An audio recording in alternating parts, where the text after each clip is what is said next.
Čo je druhý príchod? Druhý príchod Krista, istý ako Boh sám, je iba opravou chýb a návratom zdravej mysli. Je súčasťou stavu, ktorý navracia to, čo nikdy nebolo stratené, a znovu ustanovuje to, čo je večné a večne pravdivé. Je výzvou, aby slovo Božie nahradilo ilúzie, je ochotou dovoliť odpusteniu spočinúť na všetkom bez výnimky a bez výhrad.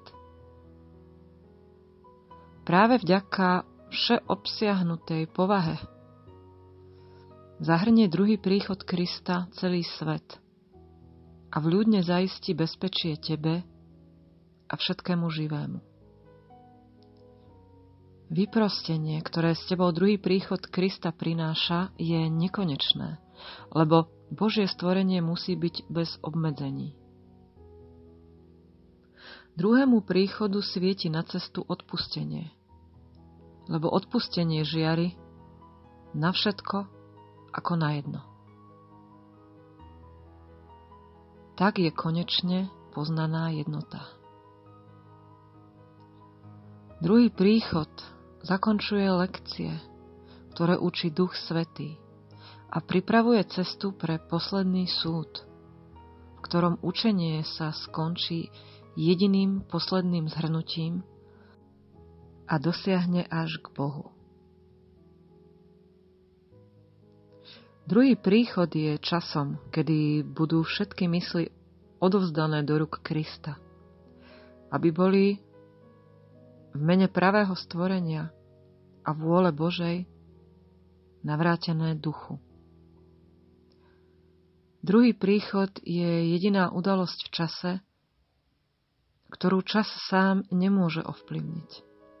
Lebo každý, kto kedy prišiel, aby zomrel, každý, kto ešte len príde, alebo kto je tu teraz prítomný, je rovnakou mierou vyprostený z toho, čo vytvoril. V tejto rovnosti je Kristus obnovený ako jedna totožnosť, v ktorej synovia Boží uznávajú, že sú všetci jedným. Boh Otec sa usmieva na svojho syna. Svoje jedno stvorenie a svoju jedinú radosť. Modli sa, aby druhý príchod nastal skoro, ale nezostávaj iba pri modlení.